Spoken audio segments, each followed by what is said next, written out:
I knew that education was probably the only chance I had to change my future. So you're running to a future? Maybe. I had no one. Right. Wow. I had no one. There was no extended family. There was no family money. There was no support. There was no uncle, aunt. There was suddenly no stepdad. There was no one. Wow. And so for me, I had to be that person for me and for my siblings.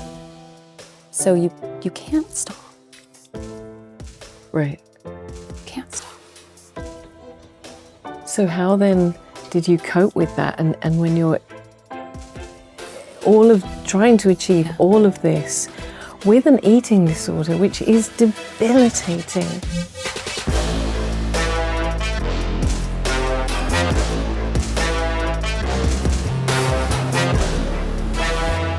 Welcome to the She Warriors, ordinary women with extraordinary stories. I love this series because I love listening to other women's stories of resilience and courage, because I myself then feel empowered to be more courageous. Speaking out and sharing a story has so much power. Being real and authentic is a game changer for the women that we connect with. Whether this is a lady in the line at the local store, a group of young girls gathered in the playground, or 2.5 million followers in the case of the guest of this edition of the She Warriors. When I first came across Danae, I was greeted with this beautiful woman living out a life that so many women aspire to, traveling the world wonderfully in love and confidently sharing a message of authentic positivity. But as I've gotten to know Danae, I've discovered that there's so much more to her journey. Tough beginnings, loss and grief, life-threatening illness, hardship, and so much more. Rather than a story of glamour and success, I uncovered a humble woman who's risen above every challenge and is determined to empower other women through her honesty and openness. Danae Mercer Ricci, it is absolutely fantastic to be sitting down with you. And I have to tell you, I have to share with you, I've been wanting to do this for such a long time. I think since I first came across you on social media. So thank you for taking the time to be with me for this edition of the She Warriors. Can I ask, can we go back to the very beginning? Because as I introduced you, I think a lot of people would probably have an idea of who you are. But when I got to know a little bit more about you, you spoke at events that we've had here with the She Word, but also I researched and took a deep dive into your story. I was profoundly moved by the fact that you come from very contrasting beginnings. So tell me about yourself. I know that you had an amazing relationship with your mum, very much loved your mum, but your mum got married incredibly early, and her story, as well as being incredible and being your best friend, there's a lot of tragedy there as well. I had a very unique childhood, I would say. It was parts of it were very difficult. My mom she came from a very unhealthy family, and her father was a very, very bad man, and she was one of many children. And she left home at, I think, 14 because of the abuse. So she ran away, and she unfortunately ran into the arms of another man who was much older and started to abuse her, was very physically violent, and had her first child at 15, had me by 19, and then my younger brother and sister by 21, 22. So she had 4 kids by the time she was, 21, I would say, and didn't finish high school, was never typically, well-educated, well-read. And that factored into a lot of my younger years. So I had a very unstable childhood. For a long time, I didn't live in one place for more than 2 years. We moved all the time with my mom, sometimes leaving bad relationships, sometimes in pursuit of love. But I think for all that, throughout everything, she was just trying to find a way to make a better world for us, for her children.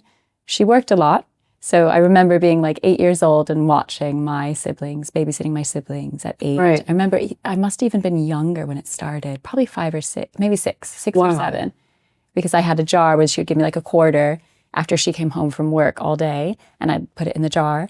So from a very young age, I was like a mom. And I think it took me some time to understand why she did that. Like, how can you leave your child with a baby? Basically, how can you leave their kids with a baby?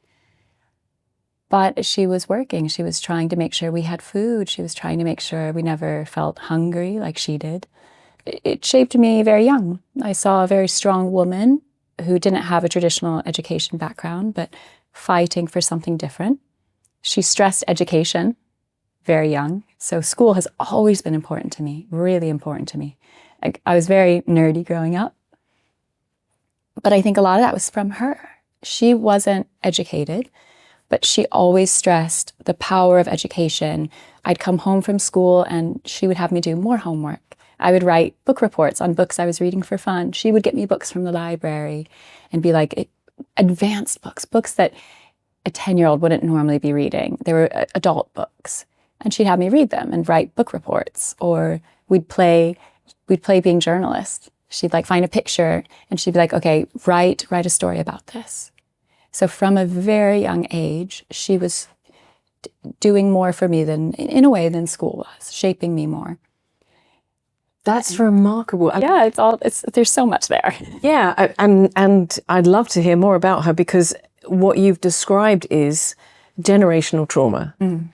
She came from a home that put her in a situation where she had to escape. And you mentioned there, I just want to kind of jump into that as well. You mentioned that she ran into the arms of somebody who was not healthy for her. And I think so many women will identify with that you come from a position where you don't have necessarily the grounding to be more determined about choosing good partners, good relationships, because you don't know how. You don't know how. You don't know what a healthy love looks like. Yeah. So your mum was a young mum. I mean, you say that you had her first child at 15. This is extraordinary. Absolutely extraordinary. She had you at 19 and she had 4 children by the time she was 23. So you have these siblings. And yet she drove home this idea that she wanted you to be better than where she'd come from. Absolutely. Absolutely. So I think a lot of my early years, I could see her working and trying to get us something better. She had really bad luck with men. I would say she did not choose the best men. But being an adult now and someone who has gone through my own toxic relationships, I can see how that happens. Yeah. And I can understand her. I have a lot more empathy for her now. So the men's situation was a mess. Right. The way she tried her best to parent us, I think she did a great job. You say empathy for her now. Was there ever a point where, as a young child, you were like, damn it, why is this happening to me? Not as a child, but as a young adult, before I became a mom, I think, and also before I went through my own pretty unhealthy relationships. It was easy to look at that and be like, well, how did you not know he was a bad man? Why would you stay with him so long? How come you kept trying? How come you kept going back? The cycle of abuse. Why do you keep going back? Yeah. I think they say it takes a woman to leave 7 times before the leaving actually sticks. So I think as a young adult, it's easy to be so angry. But now as a mom, I do understand more her decisions. I understand. So what did you take away from your mum before we come into kind of your moving on to university? Because this is an extraordinary story where you've gone on and really driven through university and excelled and went to Cambridge. Yeah, Cambridge. Before we get there, what did you take away? What is your kind of legacy that you carry with you from your mum? Because she sounds like just an extraordinary human being who was really doing the very best that she could with the resources that she had. I think it's taught me a lot of things. I think part of what I am trying increasingly to change on my platform is this sort of systemic injustice, where if you're born disadvantaged, if you're born into abuse, if you're born into poverty, it's so hard to break that cycle for so many reasons. I remember my mom giving plasma. In the US, you get paid for giving plasma. It's more painful than giving blood, and you can make money through doing that. So donating your body, basically. And it's used for, people who need it, and that's a beautiful thing, but it's also, she did it so she can get us Christmas gifts. And so there's this systemic injustice. So that informs my work today, and it informs a lot of increasingly what I want to fight against. I also took away how it is possible to come from these very difficult situations and fight. It may not be sunshine and rainbows, and you may make the same mistake again and again, fall down again and again, but maybe you can make your life a little bit better. You can change your children's lives. They can make their lives a little bit better. They can fight and fight and fight and fight. And so I think it's shaped a lot of the optimism and the grit. I'd say I'm pretty resilient. Try to be. Although, I cry at like sad cats in films. So define resilient. But it's shown me that I've got a real belief that we can make a difference, and we can hopefully change our future or the future of the next generation. And it's not wearing the labels, isn't it? I mean, society is so happy to give us labels, to say, well, you're from a disadvantaged background, you'll never make it. You're from a traumatic background, your parents were drunk or whatever, and that's the label that you're going to wear. And I think you're this amazing example of being able to break free from the label that we're given. But I've been really lucky too, and I think that's important to stress. I've been lucky that the teachers in my life from a very young age would pull me aside and be like, we believe in you, like enter this writing competition, do this, do that, we're there for you. My professors at university, they became like family to me. Like every step of the way, there's been an element of luck as well. But I'm very grateful for that. Well, you just mentioned there about writing. Yeah. So let's go into that area of your life, because this is part of who you are. You became a journalist, but talk me through that as a young age. You said the writing competitions, did you win? I did. I did. I remember, gosh, probably I was like 10, 11, and I had entered, my teacher had told me to enter a writing competition, and I won it. And for me at the time, that's such a boost of confidence. I've always known I wanted to write. I've always known I wanted to be a writer. I used to sit in the closet in my like tiny little room and write stories to my cat, usually about my cat. So, oh my word, wow. I wish I still had those, because I think there'd be some gems. But I always knew I wanted to be a writer. And so that was a goal I chased very young. And it was that the writing is what got me into Cambridge. So writing has shaped, it's what allowed me to travel the world. It's right. Changed my life. But again, none of that would have been, I don't think it would have happened if it wasn't for my mom from a young age encouraging me to read, encouraging me to write. And she didn't know that. She was probably, 24 years old, just being like, write about this picture. But look what she's done for my life. Absolutely. Oh, what an incredible woman. Well, unfortunately, there is a sadder twist to the story, because I'm assuming you graduated from high school and then went to university.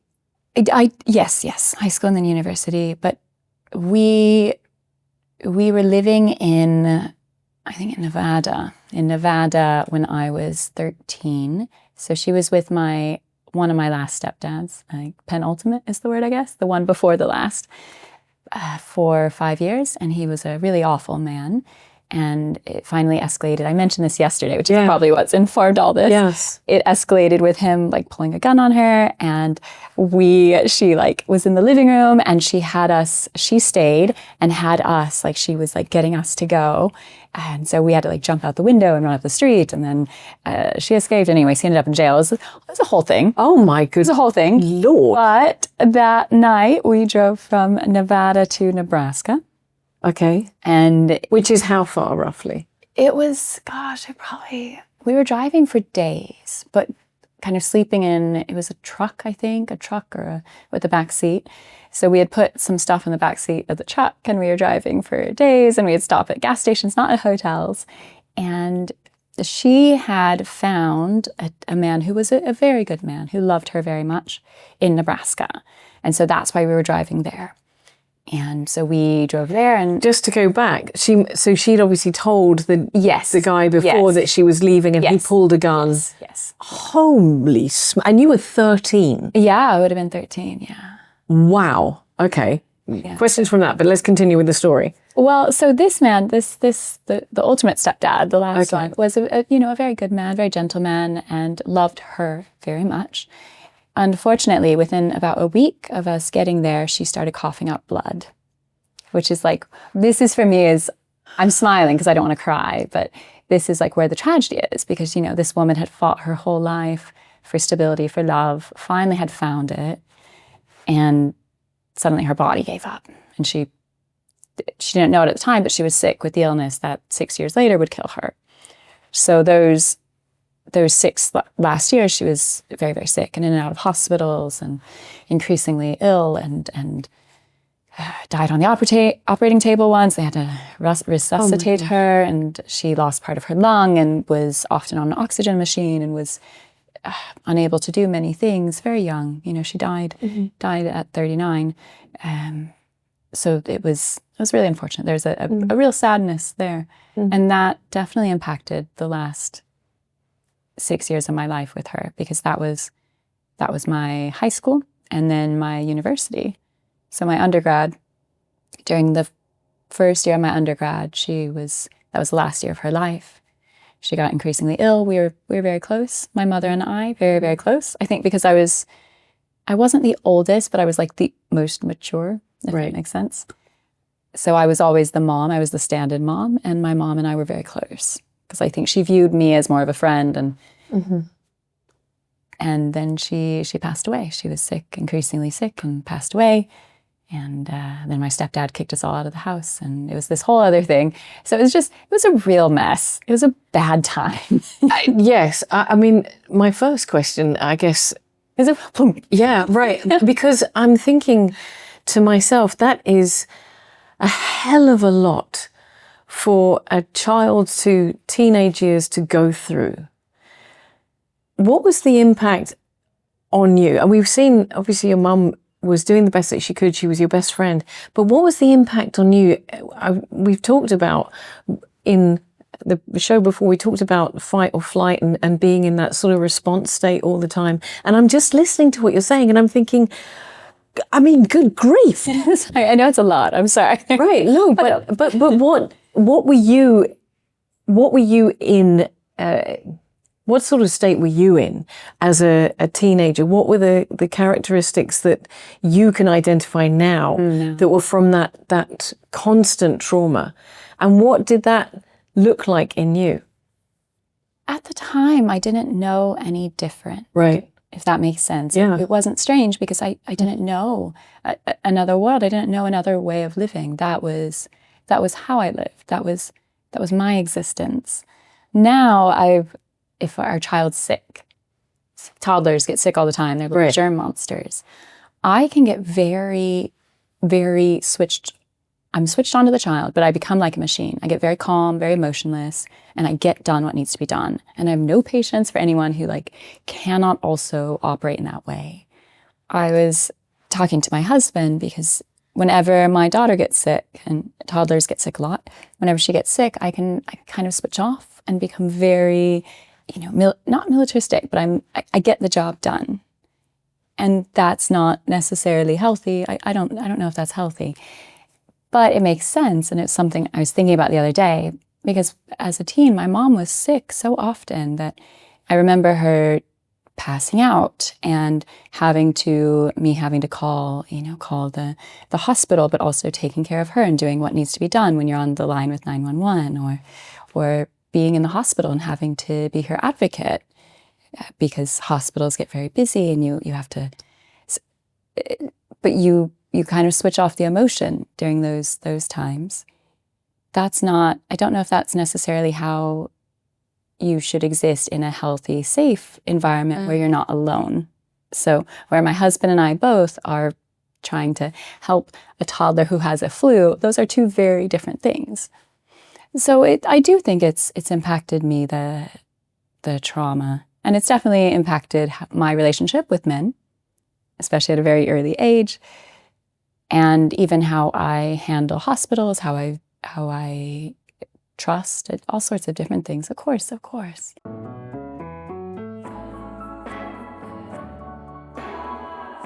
Take care and enjoy healthy skin. Browns, empowering wellness through a selection of dermo-cosmetic brands ideal for the whole family. You're a villain. Breaking more rules than you're sure. Feel more sensual than ever before with the new Denise bra. Intimissimi. I just feel alive. 1, 2, 3, 4. Oh, I got that lifestyle, I'm fierce as hell. That velvet top model, that husky fast throttle. Living it up, you know I love you. It said I just feel alive. 'Cause all I got is what I am and I'm on fire. And what you want is what I am, baby, that's fine. What all the kids said, I just feel alive. Absolutely. I mean, just listen to you say that about having to advocate for your mum when you were in teenager. This is a lot for a young lady, a young woman to have to deal with as a teenager. I mean, let alone as an adult, but as a teenager, that's in your formative years when you're learning how to process, how to live with. Can I just, before we move on to university and then what happened next, you mentioned there about your relationships with men, how it impacted your relationships with men. And I'm assuming that's not just romantic relationships. Our blueprint, our early blueprint affects every engagement that we have with anyone. How did it impact your relationships with men? What were your thoughts about men growing up? I think I didn't trust very many men. Naturally so. Which I reckon a lot of women, almost probably most of us, there's an element of caution, or it takes a minute, it takes some time. Unfortunately for me, I saw a lot of bad men, especially as a child, so I didn't really trust that. And then I saw a good man do a bad thing when my last stepdad, how he handled everything after my mom passed, and what he did with my siblings, kicking everyone out of the house, and the mess that was. So it really impacted my ability to trust men, or to understand what a secure, healthy love looks like. And that's a lot of stuff that I worked through in therapy. But I think all of this, I talk a lot on my page about body image, and that was kind of the gateway that took me viral, this body image and stuff. And I'm sure we'll come on to that. But through all of this, I started becoming more and more controlling with food. I started dieting very young. I started controlling my body very young. I started restricting very young. And I think food and my body, they were secure things. They were something I could control and I could trust when I couldn't necessarily handle everything going on around me. Yes, when the chaos is going on, there's the one thing that every human being is in control of, is what they put into their body and the net effect of that. I'm going to come back to one last thing that you said before we move on to this, because this part is very important, but you referred to your last stepdad as a good man, but you talk about him doing a bad thing. And this contrasts with everybody that you mentioned before. How do you manage to say that he's a good man who did a bad thing, when in actual fact he kicked you and your siblings out of home? There's a very huge distinction. Talk to me just about that for a second, because I think that's really important. He loved my mom very much and stayed with her when she was sick. Many men would have said, no, I don't want the financial responsibility of you, your illness, your 4 children. I didn't ask for this. Yeah. I've only known you a week. You just moved here or whatever. You've only lived with me a week. Get out. And he didn't. He didn't. For those 6 years, he was with her. He supported her. He supported us. He was working. He was going to hospital. He was in love with her. Right. I don't know that he was in love with us. And so when she passed, we stopped mattering. Right. Is the way I understand Yeah. it. Very quickly, he switched off. Very quickly, he stopped being our father and was remarried within 3 months. Wow.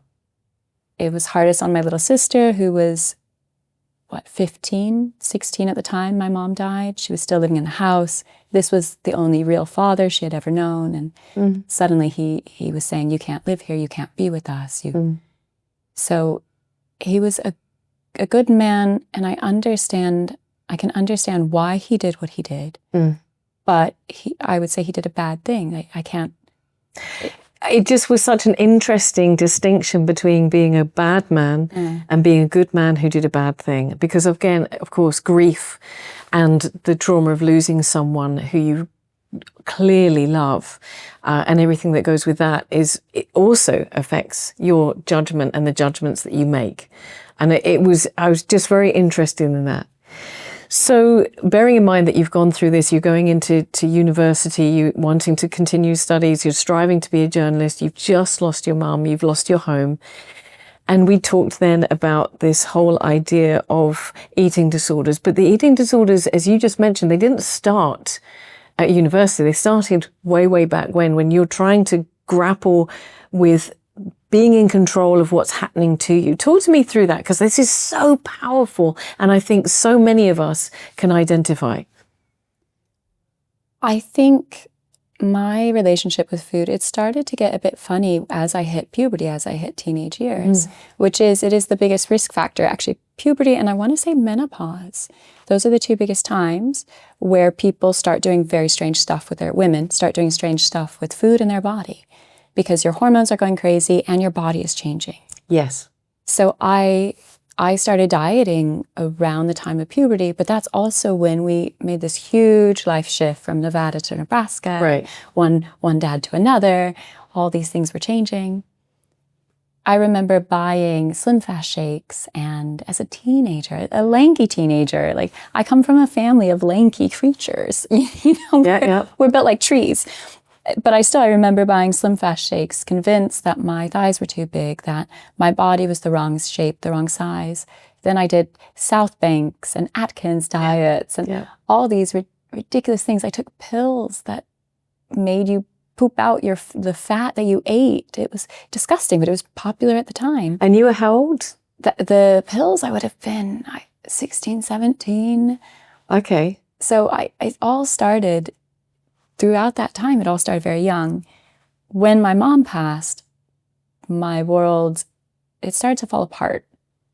I was double majoring, which if you're not from the US, it means you're doing 2 degrees simultaneously. Oh, wow. Because I had started doing university level courses in high school, so as a teenager, and then you can take tests to for those to count. I kind of use words that maybe non-Americans would understand. You can get university coins, credits at a younger age, and I had done that. I'd done that extensively. So I came into university with basically the first year finished, which means I could have completed a 4-year course in 3 years, or I could do 2 courses at the same time. I was doing 2 courses at the same. Of course you did. Plus a French minor, which is like 3/4 the course. So I did 2 degrees and 3/4 of a degree at the same time. And I was working, work study, and I was working.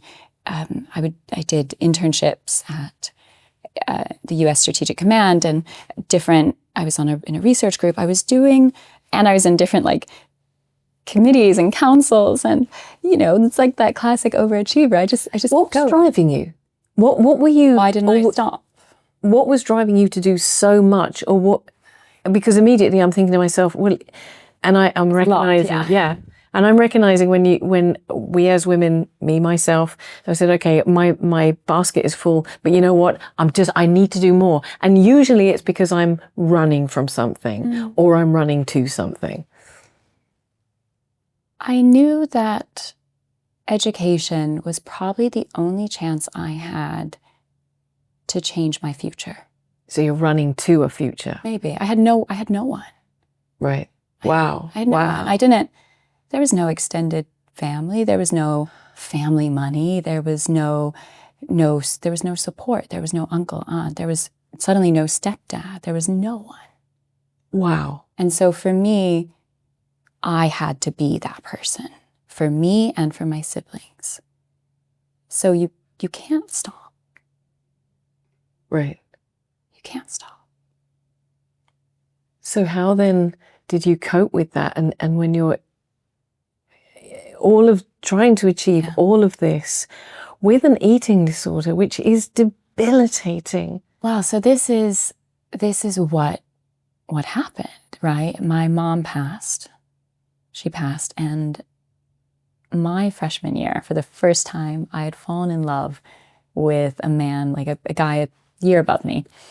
And it was my first love. It was the first time ever that I had seen a man, a person, a guy, and I was like, oh, I can feel this. This isn't just in books. This is real.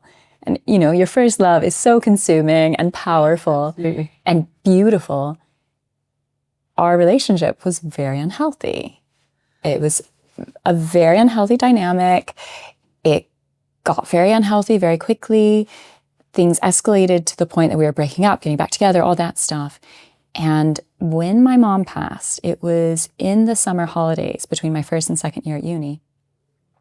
And I had texted him that she had passed. I texted him because we were on a break, but he was still my best friend, at that point, pretty much my only close friend, because he had very, very much isolated me from everyone else.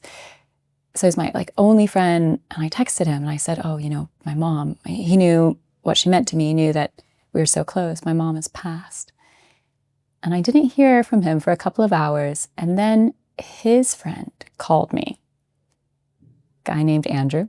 I'll say the friend's name, Andrew. Andrew called me and was like, oh, so-and-so told me your mom has passed. Your mom has died. He wants your address to send a card. And all I felt in that moment was such shame. Like somehow my mom dying was an embarrassing thing. So I didn't tell anyone else. I didn't tell people for months. No one knew. No one knew that she had passed. I didn't tell my friends at university. I didn't know how to tell anyone, because part of me thought, well, they're going to respond the way he did. They're not going to even call me themselves. They're going to. And then it gets worse. It just kept escalating. So this man I loved, my world's falling apart. Told him my mom died. He didn't answer. I then go into this research group. That's 5 students. We're working, I think, in partnership with Strategic Command, but I don't remember. We're working to get published in university with a professor. The professor chooses 2 students to head this research group, and it's him and me. Okay. So for hours every day, we are together. But I don't know if you've ever been around someone that despises you, that is full of contempt and hate and anger towards you. This is the person that you were. Man. Yeah, so we were working together as the head of this research group, me and him. But every day I was with him, and he was just radiating disgust towards me as a person. Like, this is the love of your life. The first love of my life. Yeah, at this point, it's the love of your life. You're no longer together. We're no longer together. And I understand now, because he was dealing with all his stuff. And that was how he found a way to handle it, is either love me or hate me. But when you're around someone that hates you, my personality, I drink it in, and I'm thinking, he hates me because I am bad. He hates me because I'm a failure. He hates me because I'm disgusting. I probably should be hated. Trauma, right? It comes up in that way. Simultaneously, I'm dealing with my siblings, my stepdad kicking them out. I'm trying to keep my sister out of the foster care. That's the public government system in the US, which my mom growing up was always like, you guys will never be in foster care. I was in foster care. Stuff happens in foster care. She's like, I will never lose you guys. So for me, it was very important that my sister didn't go to foster care. It was a mess. Everything was falling apart. My whole world was falling apart. And I really lent into food. I didn't know I was doing it. I didn't understand why suddenly I was saying I couldn't eat entire food groups. I wasn't thinking, oh, it's because of this and this and this and this and this, and it's a coping mechanism. But that's what it was. Yeah. Someone described it to me as you're in an ocean, and the waves are just smacking you, and you're drowning. So you grab onto a log that's floating past. But unfortunately, the log's on fire, and you don't realize it's going to kill you too. Yeah. And that's what my eating disorder started to do.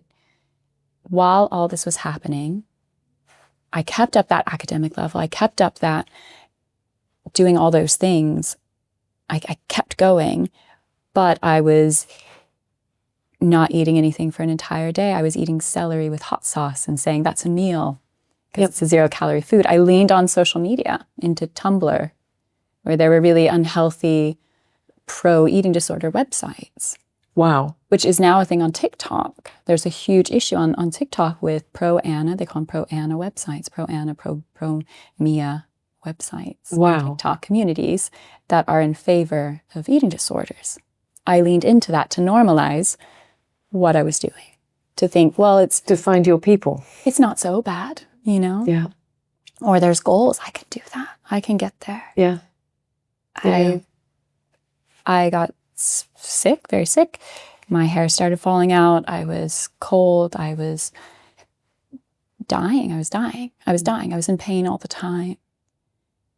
But I had no one around me, in a way. I had no one around me who knew how to deal with it. My friends at the time, they sort of stepped away. They shut me off. And again, I understand why, but it made it worse because I was isolated. And what happened is over the Christmas holiday, there was like a month, maybe 6 weeks, where everyone goes home. I was there. I didn't have family for Christmas, so I was just working all the time, on campus by myself in this quiet campus. And I remember when Filling the void. Filling the void, yeah. Just not stopping, right? Just keep going. And when my professors got back in January, there was a meeting for a scholarship that I had received the year prior. A lot of my education was funded through scholarships.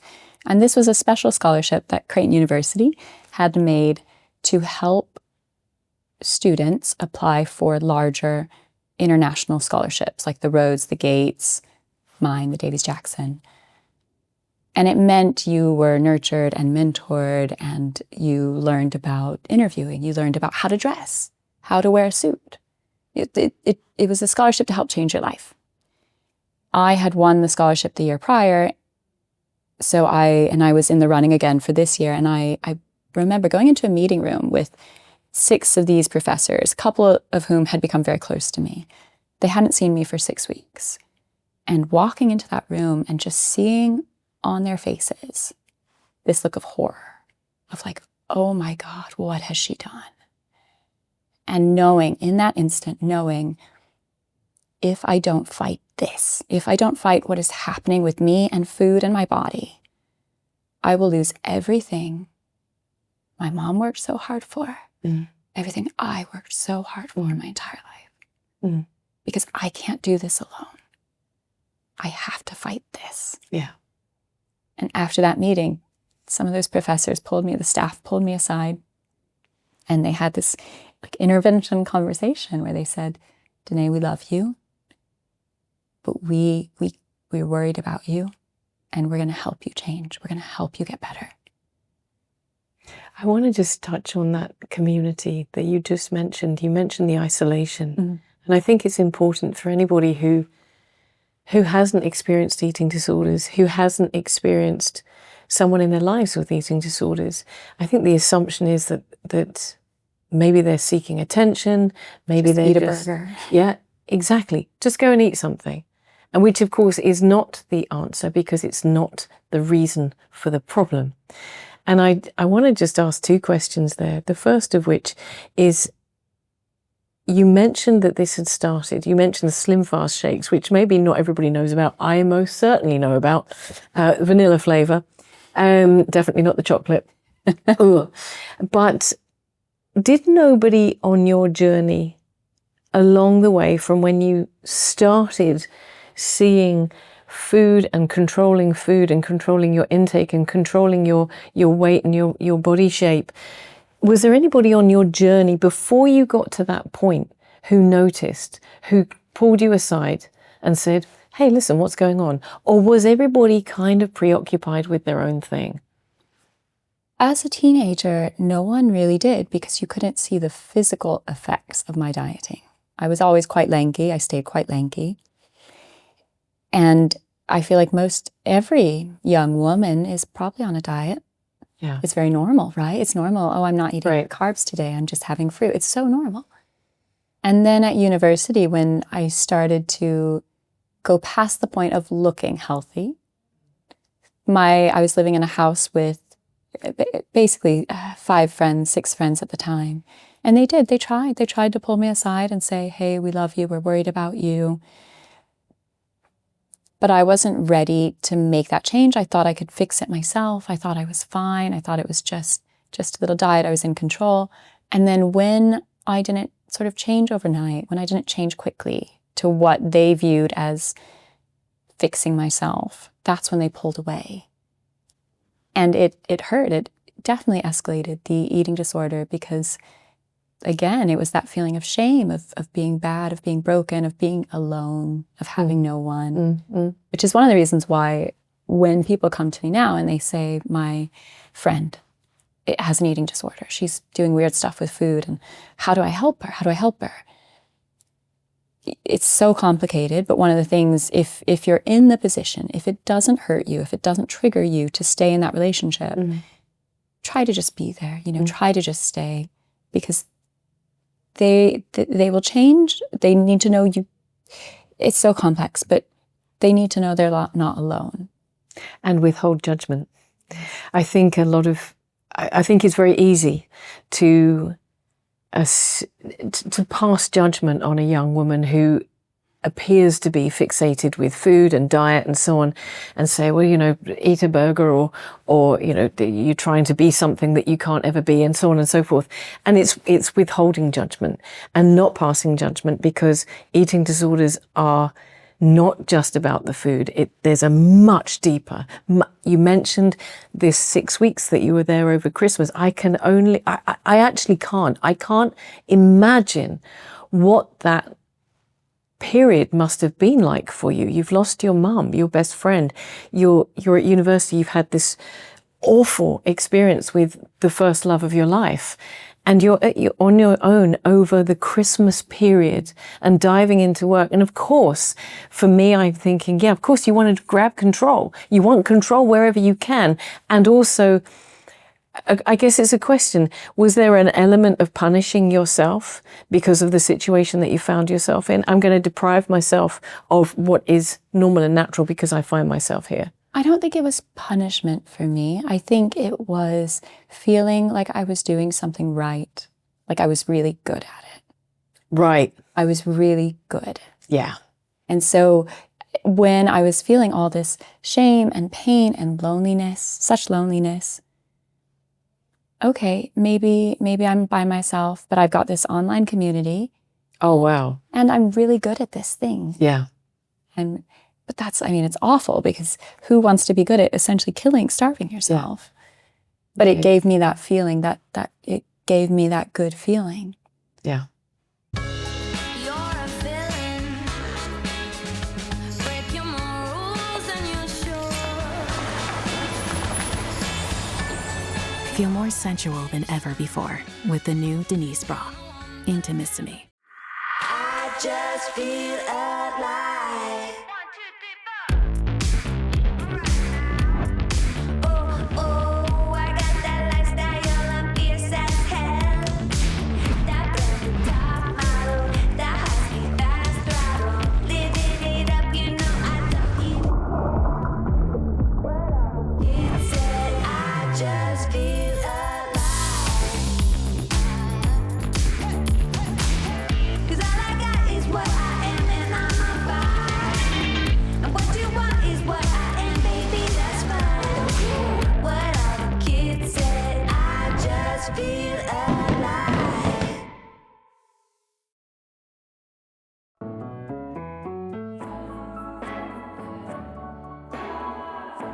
Take care and enjoy healthy skin. Browns, empowering wellness through a selection of dermo-cosmetic brands ideal for the whole family. So your professors intervene. They did, yes, they And did. so what happens then? Because it's, as we've just mentioned, it's not a case of just turning around and saying, Have a burger, yeah. yeah, have a burger and some fries on the side. That's not going to fix an eating disorder. So what was the process? What was the intervention and what did that look like? I'm very lucky. My university, Creighton University, they saved my life. These professors, my university, they saved my life. Do they know? They do. They do. Because one of the women, I mentioned her when we weren't recording, she's now basically, she's like my mom. It's a woman named Lisa Brockhoff. And she was one of those women that pulled me aside. And she was the woman that, gave me away at my wedding. She's the woman that comes for Christmas every year. So she knows. That's amazing. They saved my life. She saved my life. And they helped me. So for over a year, my university provided it's a medical university, pre-med, so they have medical facilities on campus, regular check-ins with a doctor at least once a week, doctor, nurse, regular nutrition visits, I think I went twice a week, and therapy sessions twice a week, all provided by the campus because I couldn't fund any of these things. And we did that for over a year because recovering from an eating disorder, it's very much three-pronged, right? It's psychological, so the therapy, it's physical, so the doctor, and it's tied to food, nutritional, so that's the nutritionist. Through that, I started to heal. I started to find healthier coping mechanisms. I started to understand, why do I always feel anxious? Why do I always feel panicked? Why am I turning to food? What can I do instead? How do I find things that feel good for me? I started saying no. I had to cut a lot of that extra workload. I had to cut a lot of what I was doing to make professors or other students or the university happy. I cut a lot. I stuck to what I needed to do, but I stepped away from a lot of things like the research group with this ex. I stepped away from that. So I had to really calm down my rhythm. I mean, it was unsustainable anyways. I remember one point where I hadn't slept for 3 nights in a row because I would work through the night. So there was no way that I could do that and be healthy. So that really helped me. And simultaneously, I got a scholarship to Cambridge. So this scholarship, the scholarship I received, the Davies-Jackson, it's designed for people who are among the first in their family to have gone to university. And it takes 1 to 2 students every year from America who are graduates and sends them to Cambridge for 2 years. But it doesn't just do that. It also provides additional funds so that you can live and have your summers without having to work. So, wow. For someone with everything I was dealing with, that was a huge game changer. Yeah.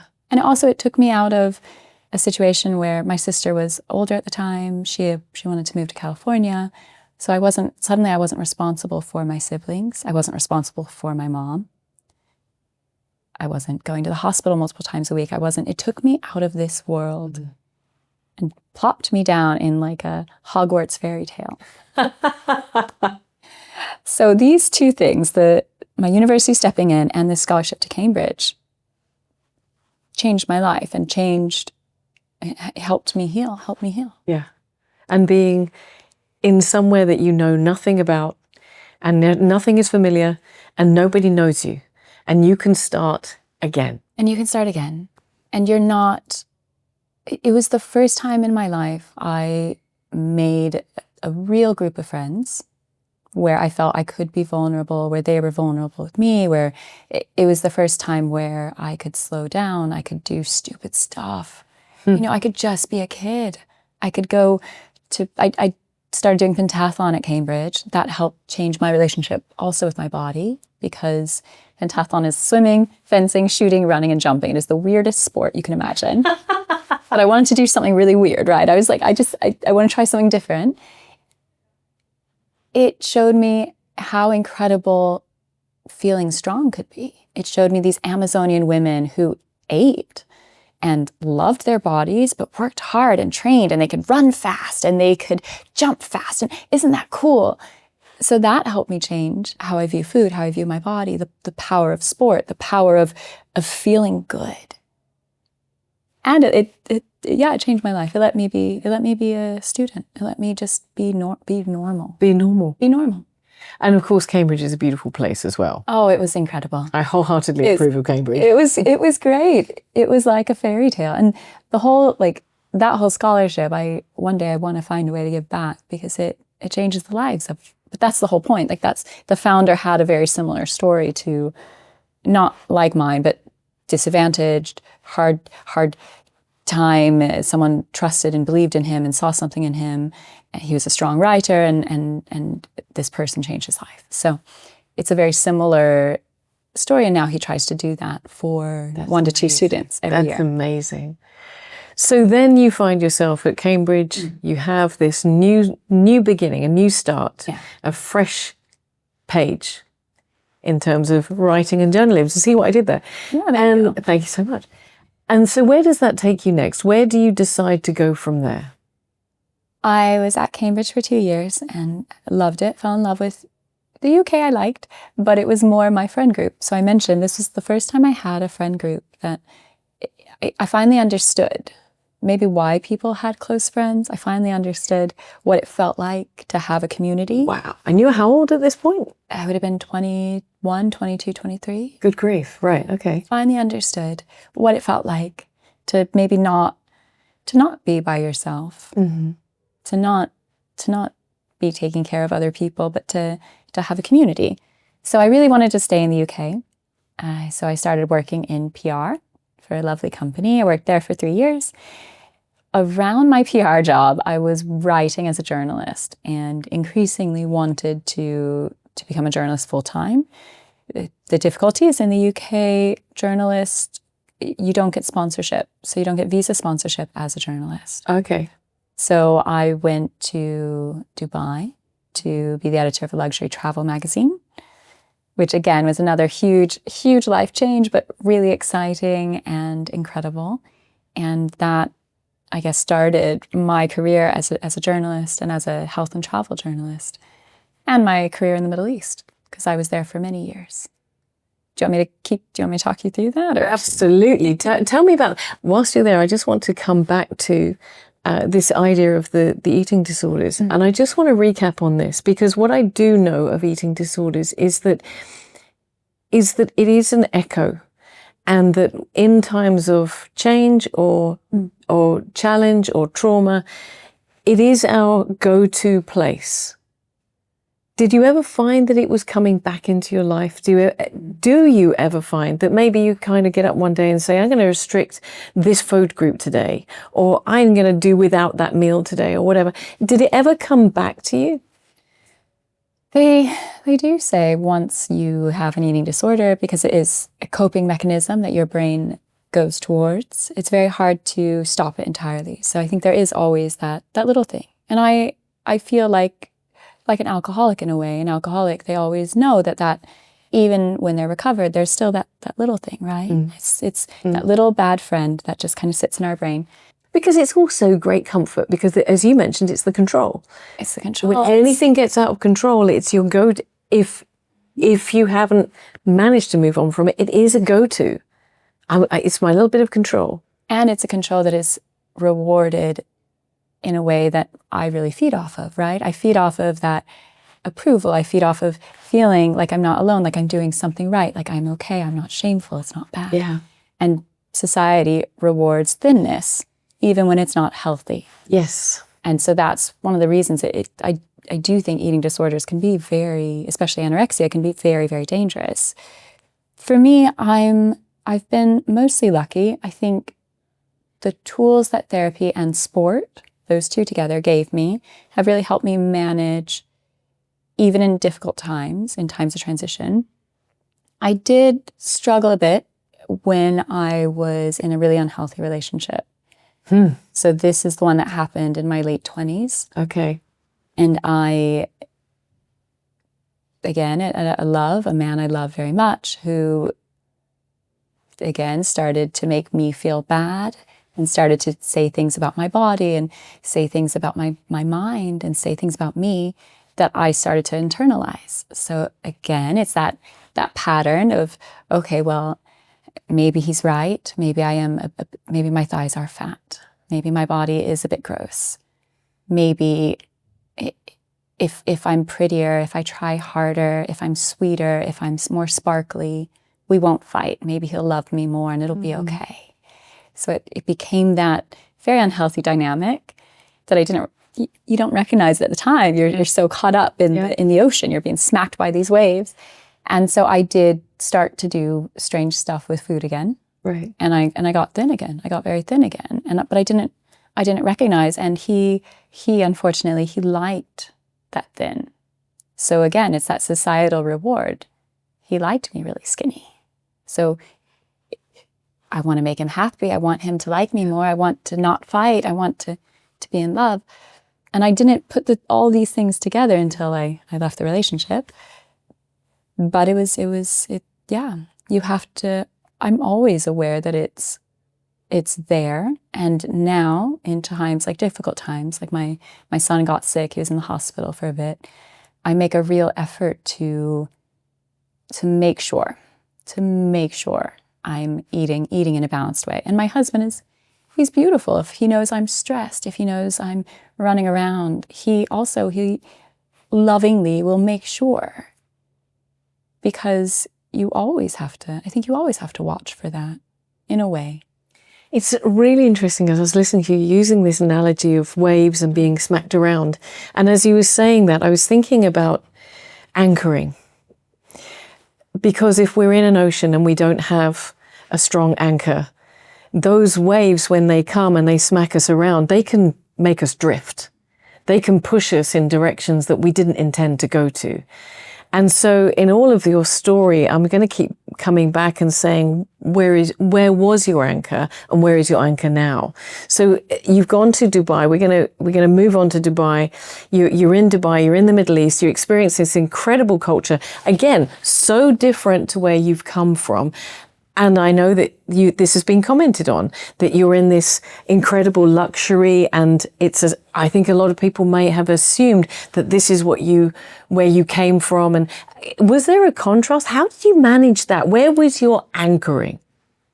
I don't think I had an anchor at the time. I would say work has always been, in a way, it's been my anchor. I love working. Yeah. I'm very motivated, and I love writing. I love what I do.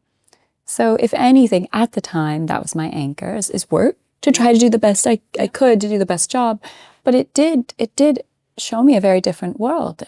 I do this, being the editor of this magazine, I got to travel the world. I went to, and not just travel the world, but travel in luxury hotels and experience, fancy sparkly things that were so different from, I remember as a kid sleeping on a mat for however long, months, years, I don't know, but I had this desire in my head for a real bed because I was sleeping on the floor on a mat. Yeah. So very different and incredible. And writing maybe was my anchor because that's what I was doing. I was telling stories. I wasn't the one in the luxury. I was experiencing it, but I was a visitor. I didn't belong. I didn't belong there. That wasn't me. Mm-hmm. But telling the story and getting to find stories that motivated me. I got to write about, wealthy surfers with hearts of gold who were going to these crazy islands in Indonesia, but simultaneously using their money to fund programs that are relieving malaria, that are bringing water to communities that don't have it. Things like that. It's crazy. It was cool. It was an adventure. So that, as a journalist, I think the writing was my anchor. Well, I think so many people will identify with that work can and is often an anchor for us because it's where we put our value, it's where we put ourselves, our own value is in that anchor, which is work, which is what we create, is what we do. Now, the only problem with that, of course, is that if something happens, for instance, I've been in 2 recessions in the UK, my anchor was in work. It was where my identity was. It's where my value system was. And when that's taken away through no fault of your own, you're left very much at sea, drifting and not knowing where you're going. So you've got this anchor in your work, you're having this incredible success. And you go then onto Men's Health, Women's Health magazine. I mean, this is amazing. This is a dream come true. Yeah, it was, and Women's Health was my dream brand. And so to be the editor-in-chief of that and Men's Health Middle East, absolutely a dream come true. And I was able to, I threw myself in it. I can be very obsessive. And so I would just work and work and work and work and work. And then I went freelance again, and I was having like the most successful time professionally that I'd ever had as a journalist. I was going to be judging this thing, and I had a big commissions, and it felt to me finally, I was like, oh, finally, I've made it. This is success. This is going to work. And then COVID happened. I had a vision that you were about to say that. And then COVID happened. COVID happened. And you're at this point, you're in Dubai. I'm in Dubai. Okay. And almost overnight, everything falls apart. Yeah. I don't have savings. I don't have family money. And I remember thinking like, how am I going to pay rent? I got nice feet. Like, what do we need to do? Freelance. Yeah, I was freelance. Yes. Oh, my word. I was freelance. Okay. But what this allowed me, so in Dubai, we were stuck in our flats for 6 weeks. They did a very strict, very intense lockdown at the start. And then they were able to, I think they handled it really incredibly well, COVID. But for 6 weeks, we were stuck in our flats. I didn't have work, but for the first time kind of in my life, I didn't have work. And so it allowed me time to start being creative for myself, talking about what I wanted for me. And so I started posting on Instagram. I started talking about posing, bodies, cellulite, angles, feminist concerns on Instagram, and I went viral. During these sort of 6 weeks, I went viral once, and then again, much more. What does viral look like? I hear this so often, I went viral. What does that mean? What does that mean to you? What did that mean? It meant the big time I went viral, the final time I went viral, I was growing probably over 100,000 followers a day. I was on over 100 news outlets around the world. I mean, it was COVID. There wasn't a lot happening. Right. Like a girl showing her cellulite shouldn't be news, but it was, because we're all stuck in our house. Like, what do you talk about? I exploded. I shot up from 100,000 to over 1 million followers within 2 weeks, 3 weeks. So I went viral. Like, things changed very quickly. You make it sound as if it's just, oh, I went viral. I mean, this is massive, Danae. This is going from, granted, you're also going through COVID. We're isolated in some regards. Your freelance career, this incredible career, has just been put on pause. None of us know how long this is going to last. We don't know what it is, let alone how long it's going to last. And suddenly, you've just said 100,000 followers a day. What was going through your mind at that point? Well, honestly, it was awful.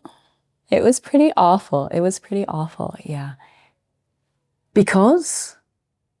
In my presence on social media before I went viral, it was mostly people who knew me. Right. Or who were very supportive. It was quite a small community. A lot of them were from the UAE. In the UAE, you're very protected with media. You can't say anything negative about anyone else. It's a thing that can get you punished by jail. So you're very protected. So negative comments, like they don't happen. They don't exist. Okay. And suddenly I'm blowing up on social media, and for the first time, I had to handle the real 1 or 2% of the internet. Most of it's so beautiful, but that 2% of people being so awful and ripping me apart, ripping my body apart,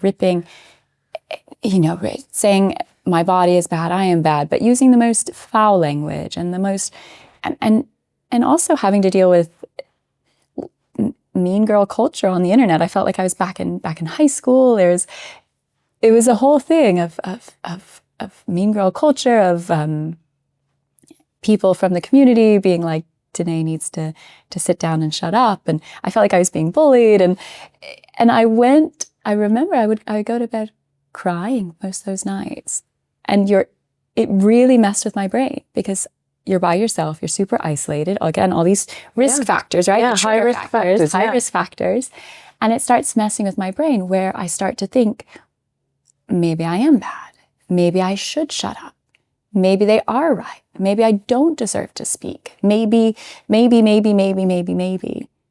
And I went one day when the doors had opened, I went to the beach with a friend of mine who is still a very dear friend, and she's an influencer. I was worried that she didn't want to be seen with me. I was convinced she was faking it because why would she want to be with me? Because I was so bad.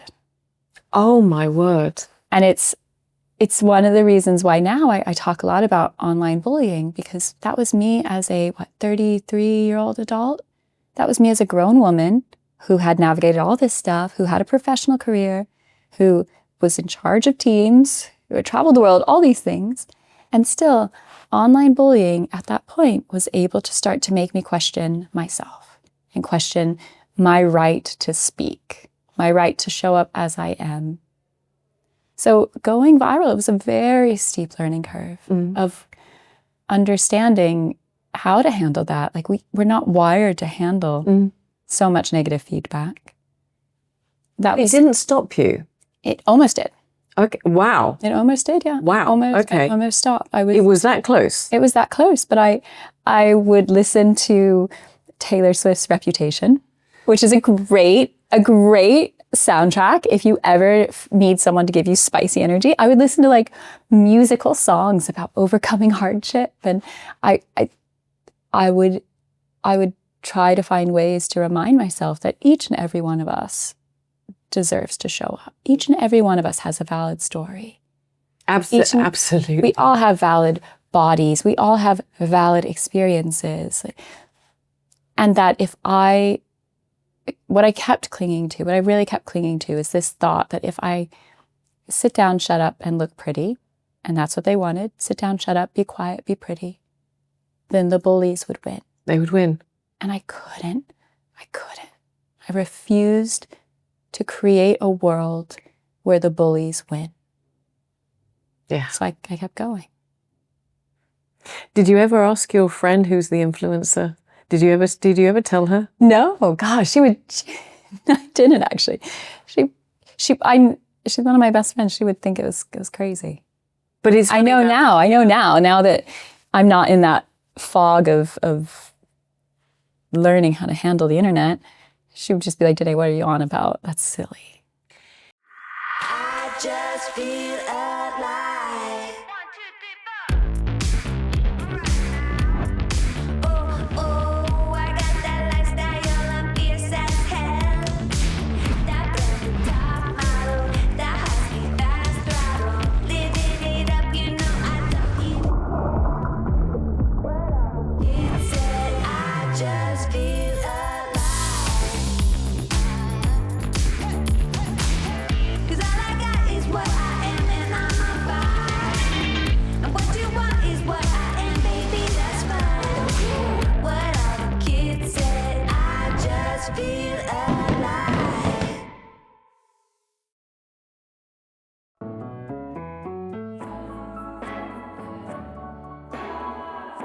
Take care and enjoy healthy skin. Browns, empowering wellness through a selection of dermo-cosmetic brands ideal for the whole family. You're a villain. Breaking more rules than you should. Feel more sensual than ever before with the new Denise bra. Intimissimi. Can I ask you just said learning how to handle the internet. I want to dive into that just for a second, because you have just touched on this bullying, this online bullying, and I think that all of us have experienced that in one way or another. I know for me, more recently, I experienced it in one way. Thankfully, at my age, I don't really give a crap, so I stopped looking. But it's easier as you get older. I think it's easier to process that and say, hey, listen, what value does it really?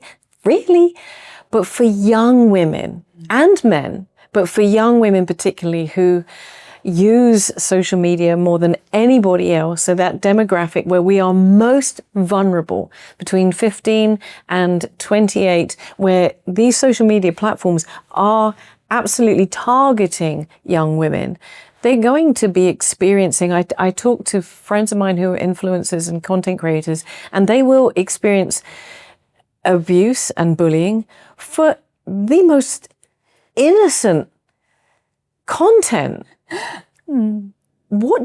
How did you, apart from just saying, I'm not going to let the bullies win, how did you rationalize? How did you stop looking? Did you stop reading? Or do you address the content? Because I know that you get it to today. I do, you do, people do. A lot of times I just don't even touch it, because I remind myself that things I genuinely believe, like hurt people hurt people. If you're hurt, you lash out at other people. If you're attacking, if you're sending cruel messages, you're probably dealing with something in yourself. So I remind myself that it's not about me, it's them. Sometimes I do address it. Sometimes it does bother me. I remember after my miscarriage, a woman messaged me saying, well, you have a disgusting flabby ass, and that's why you will never become a mother, because your body is. Who would say that? Some of them can still sting. That one was not my favorite. That's very diplomatic It of you. was not my favorite. Not my favorite. But I've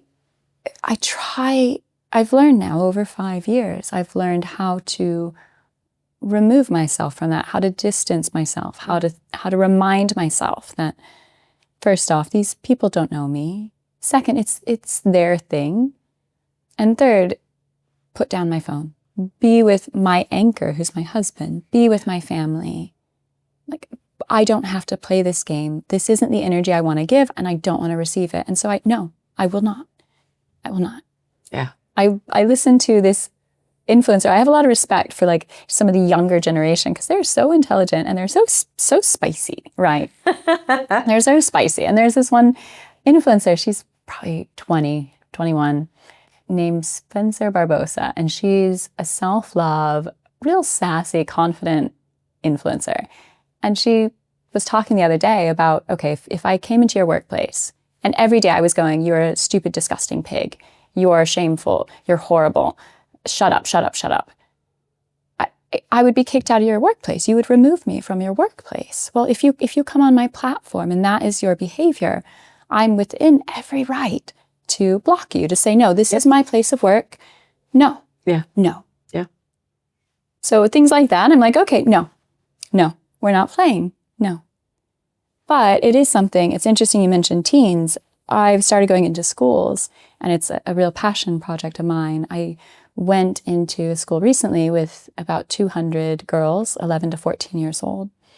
And I had them write down the meanest things someone has said to them online. And I wasn't prepared for the responses. I expected some things around the body, and there was a lot of, you're fat, you're ugly, you're disgusting. But then it escalated. It was, you don't deserve to be here. You don't deserve to exist. Kill yourself, kill yourself, kill yourself, kill yourself. And I think it is one of the reasons why I just wish every single adult who ever thinks to write a hateful, dirty comment, I wish they would pause for a second, because we're teaching the younger generations that it's okay to show up that way online. And this is what's happening. I can handle it. I'm almost 39. I can handle it. But what about that little girl who's 11, who's being told to kill herself? Yeah. They don't just learn that between them. They learn that from watching us. It's like, what are we doing? I'm going to come back to this passion project in a second, because I want to hear what your passion is, what your agenda is, what your greatest work is and will be. But before we get there, I just want to point out that you're no longer in Dubai. You are now based in Italy and in this most beautiful and amazing relationship. You're married, you have 2 children, and I'm so incredibly thrilled and happy for you. How did you get there? Because you mentioned yourself, and we've spoken about this before, you mentioned yourself that there were destructive relationships in your past. Some of the behavior that you mentioned, I recognize, I have a feeling that everybody that's watching this or listening to this will recognize that. So at some point there's a moment where you move on from being able to accept that relationship behavior and you move on to where you are now with this incredible man in a different country, in yet another country. What happened? I got to a point personally where I was so happy. I loved what I was doing with work. I loved my life. I loved my friends. I loved my little kitty cats. I was so happy with everything that I didn't want any energy that would come in and disrupt it. I didn't want to go back to any place that would take away from that joy. So any man that entered my space needed to be something more, needed to change me in a good way. But I also knew I wanted marriage. I wanted love. I wanted kids. I really wanted kids. I had realized that about myself. And I met my husband through a friend in London during COVID. We started dating through Zoom calls. Yeah, we started dating through Zoom calls. He was in Florence, I was in Dubai. We started doing Zoom calls, and then I flew to Florence to meet him. I stayed for 4 nights, but it was this whirlwind of beautiful, well-planned Italian romance. Where I love this Italian romance. Like, he had a car pick me up in Rome and drive me to the hotel, and he had arranged a jet lag massage. And then, because I didn't want to meet him right away, I wanted to be showered. And so I had a massage, and then I showered, and he had the car take me to the Four Seasons. And My good grief. It was proper romance, right? He was there with champagne, and he had gone early, like the day before, to choose the wine, and it was on the table, and it was aerating, right? That's lost on me. Dream. I don't know about wine. I know I like the red one is yummy, the white one is yummy. They're all like, I didn't know. But he had thought this through, and then the next day we did a tour of the Uffizi, and he had stopped me before, and he's like, I just need to ask you something. I've asked the tour guide if she could theme this around love. Is that okay with you? And I was like, yes, it is okay with me. So, Oh my, wow. and these paintings about love, and he organized a picnic on the beach with white wine and fresh fish, and his doggy was running up and around. Okay, so perfect romance. Perfect. This man had thought through everything, and knowing Nico now, like this is Nico. Like when he puts his mind to something, it's brilliant execution. But Oh, okay. I was really nervous because the bad relationship before, the one that led me to doing strange stuff with food, one of our problems was that for the first year, he would join me on these luxury trips I was going on with work. And so it's easy to be in love when you're in the Maldives sipping champagne. It's easy to be in love when you're in a beautiful hotel in London. As soon as I moved in with him, as soon as we switched to real life, things became very different. And I felt like I didn't know this man at all. What is this? Who are, what? And so I brought that trauma or that wisdom maybe into this situation with Nico. And I was like, this is beautiful, right? This is romance. Of course, you are Italian and Tuscany and food and wine. And, But what happens when we have to take out the trash? What happens when one of us gets sick? Who are you then? Who are you when we're stressed? Who are you when our baby goes into intensive care? Like, who do you become? And he was like, okay, that's a valid concern. Come back, stay with me. Stay with me a month, stay with me 2 months, learn who I am. So I flew back to be with him, and Italy went into lockdown again. This man that Whilst you are in Italy. within a day of flying back. And this was a man that we knew each other in romance. We knew each other in dating. Suddenly, I was in lockdown in his flat for 2 months and we couldn't leave the flat, right? It was like the intensive red zone lockdown. So you couldn't leave the flat. Sorry, let me just recap. You've landed a day after you goes into are into intense lockdown, locked in his flat with him. Yeah. And you've met him once before and a bunch of Zoom calls. Okay, let's see where this goes. Wow, okay. So it was rapid fire romance, right? Rapid fire reality dating. Because we couldn't leave the flat. We weren't in the Maldives sipping champagne. We were like... Right. You were in as about his apartment. brutally real as it gets. Okay. We were stuck in his apartment. But it was wonderful. It was beautiful. And I loved this man. I loved his energy. I loved his confidence. I loved his beautiful kindness. And I realized very quickly that this was the man I wanted to spend my life with. Without a doubt. You mentioned the word anchor, and it's so funny you used that word earlier because I've told Nico a few times he's my anchor. And he didn't like that word because he's quite a free spirit. He likes to travel. So he's a bit like, anchor, like weighing you down. And I was like, no, anchor. Like you are that person that calms me, that feels like home, that feels like if the world were to fly around us, I just need to hold you. I've started saying lighthouse now. I think he likes that word better. That's also nice. Lighthouse is a nicer one. Listen, I came to when I moved to Malta, I started sailing, and there is another term which is a sea anchor, which is not fixed to any one place, but you are always fixed to it. And it's what slows you down, and it what gives you regulation on your speed, and it means that you don't get lost, and it means you don't fly away anywhere. And it's a sea anchor. It's not fixed to the ground. And I like that idea. As I'm listening to you, I'm thinking, Nico doesn't want to be like someday like this as well. Yeah, exactly. But he's the thing that you're attached to that gives you regulation and brings rhythm to your life. I think that's absolutely incredible. I want to touch on, before we finish, I want to touch on this, what I can only imagine is now a life goal. You mentioned this passion, you mentioned this mission, you mentioned these young women with such love and compassion and empathy in your life. You have an audience of millions. You have a platform that people engage with every day.